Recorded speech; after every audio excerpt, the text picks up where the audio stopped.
Bem-vindos ao Vida Simples Podcast. Meu nome é Júnior Cuyava e esse é o podcast sobre a busca por uma vida com suficiência.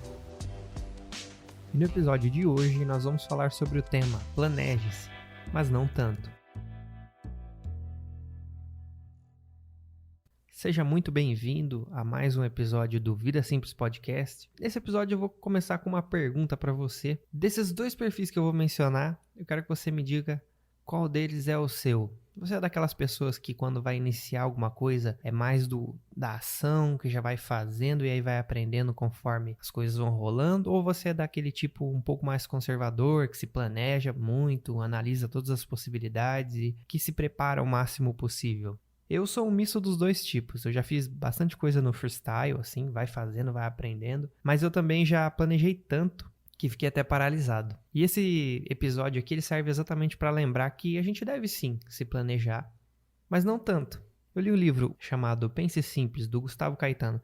É um livro de empreendedorismo que ele investiga, né, essas ideias mais inovadoras, como o Uber, por exemplo. Ele meio que desmistifica essa coisa de que um empreendedor desse tipo, ele tem um pensamento muito diferente dos outros. Ele diz que, na verdade, o pensamento é mais simples, tá atento às necessidades que as pessoas têm e encontrar uma maneira de sanar essa necessidade. E nesse livro, ele cita uma frase que é assim: entre mapa e território, prefira o território. Então, quando a gente para se planejar, para fazer alguma coisa, a gente está basicamente criando um mapa. Essa fase de planejamento é a criação de um mapa, né? Que é a fase onde você vai prever como que você vai agir, como que você vai fazer as coisas num possível cenário sem necessariamente estar fazendo. É como se fosse uma simulação. Essa fase de planejamento do mapa também pode ser tudo aquilo que você entende que você precisa ter ou fazer ou aprender antes de iniciar um determinado projeto ou ação. E como assim, entre mapa e território, prefira o território? Quando a gente se planeja, a gente está...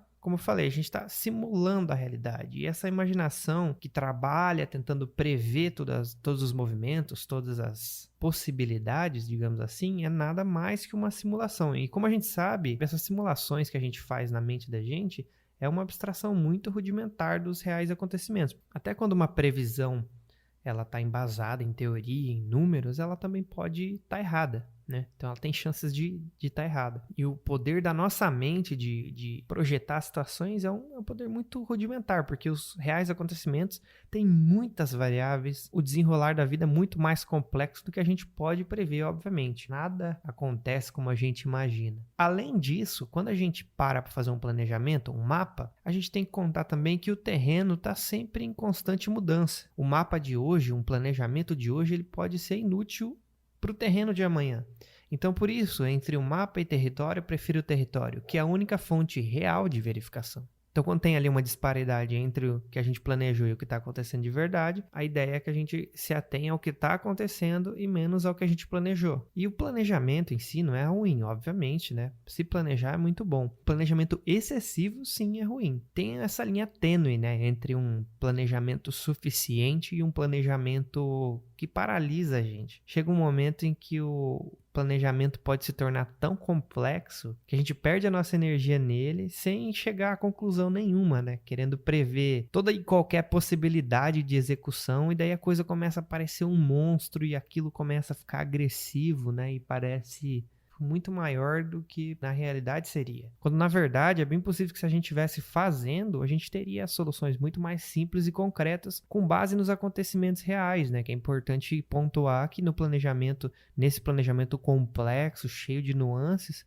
pode ser que muitas dessas coisas, dessas nuances nem ocorram na realidade, no território, né? E tendo isso em vista, quais são as ideias que podem nos ajudar, né, a balancear essa questão de planejamento e de ação, né? Como que a gente consegue casar esses dois para que nenhum seja demais, né? Porque a gente não haja na louca, desembestado e vai cometendo erro para caramba, e também que a gente não faça tanto planejamento que a gente fique parado. No livro Essencialismo, do Greg McKeown, né, indico sempre esse livro, um livro muito bom, principalmente como introdução à vida mais minimalista, digamos assim, né? E nesse livro ele fala sobre um conceito de margem de segurança, o buffering system, que ele chama, que ele fala assim, que ele brinca com as crianças dele, né, no trânsito, de um jogo que ele explica para eles de uma forma simples assim. O jogo é que eles não podem parar o carro quando ele está andando. Então, assim, ó, tem o sinal e tem o carro na frente. Então, ele tem que manter uma distância segura do carro da frente para que ele possa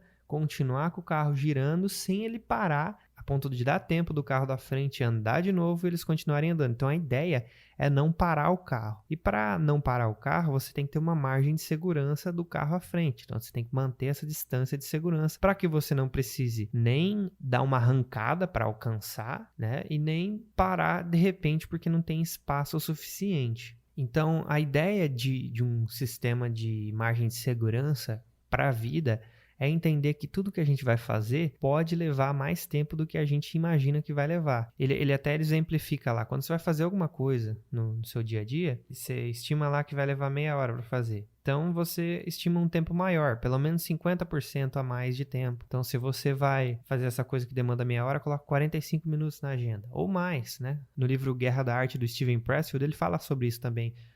Só que ele fala que ele sempre estima que as coisas vão levar 3 vezes mais tempo, né? E isso é bem verdade, né? Eu que trabalho com projetos de processo criativo, sempre tem essa percepção de que o tempo que você acha que você vai levar, ele sempre vai levar 3 vezes mais, sabe? Então, assim, criar essa margem de segurança, esse buffering system, consiste em planejar uma ação de maneira que ela seja realisticamente possível e fácil de fazer, sem grandes arrancadas e nem períodos de hiato, de grande freada. Então, assim, para começar a criar vídeos para um canal, por exemplo, a pior coisa a se fazer é começar planejando uma alta demanda de produção, sabe? Como, tipo assim, fazer, sei lá, 5 vídeos por semana, que já para alguns youtubers aí de alguns nichos é pouco, né? Mas para quem vai começar, para quem não tem nenhuma experiência com o negócio, fazer 5 vídeos por semana é muita coisa.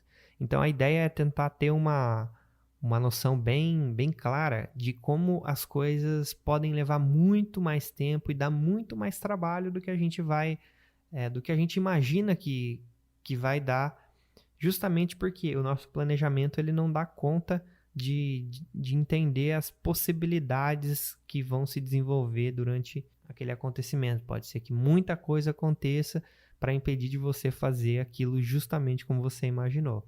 Então, a pergunta a se fazer quando você vai executar alguma coisa é assim: como que eu posso executar isso com o menor esforço possível para que isso seja feito numa qualidade acessível e com uma constância contínua, né? Então, como que eu posso dar o menor esforço possível? Como que eu posso fazer a coisa ser mais fácil possível para que eu continue fazendo, para que eu pelo menos comece e experimente as coisas que vão acontecer ali, os novos desafios, para que eu possa pelo menos fazer a roda girar um pouquinho, né? E então assim a gente se frustra menos porque a gente vai ganhando mais confiança na medida em que a gente vai conseguindo concluir essas coisas simples, essas coisas pequenas, né? Esse negócio de conclusão de tarefas dá uma sensação de evolução. E essa sensação de evolução é muito importante para manter a gente andando, manter a gente indo para frente, né?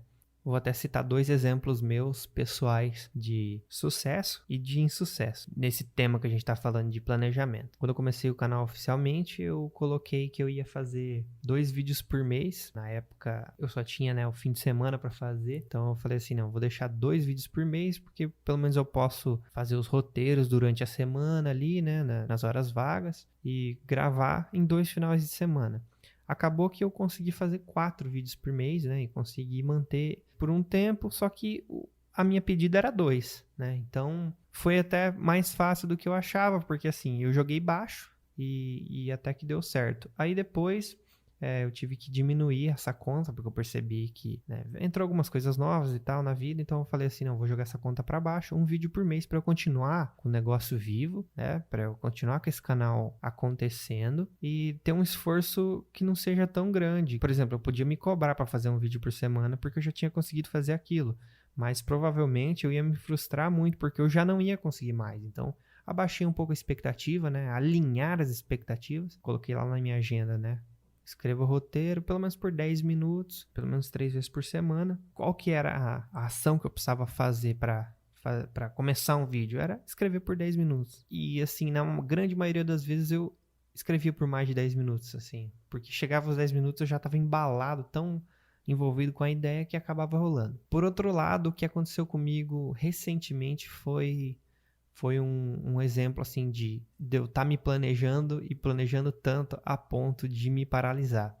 Chegou um ponto que eu vi que eu precisava ser um pouco mais estratégico com o canal, no sentido de colocar conteúdos que trouxessem mais pessoas, né? Eu percebi que tinha algumas deficiências que eu tinha que sanar antes, né? Melhorar algumas coisas das minhas capacidades técnicas e também, além disso, estudar um pouco mais de estratégia de conteúdo mesmo, sabe?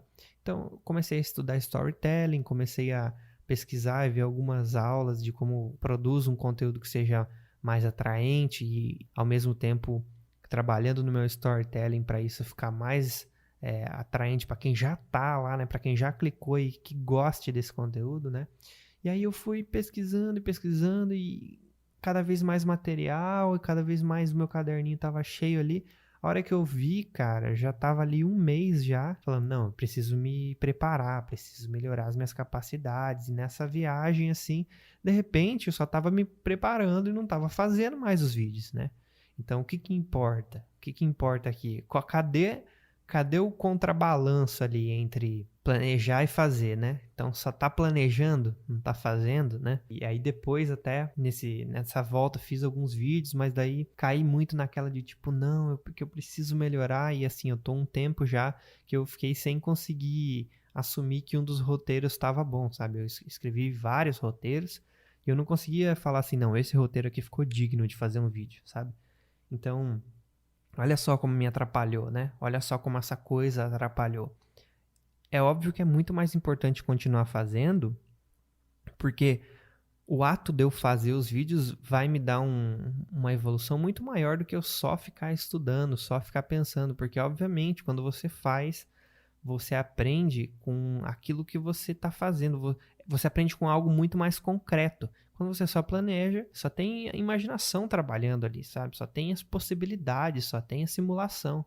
Então seria muito mais prudente eu investir mais tempo em aplicar, em continuar fazendo e talvez também focar mais naquilo que no que é genuíno, né? Porque mais importante do que atrair gente é trazer algo genuíno, algo que ajude as pessoas.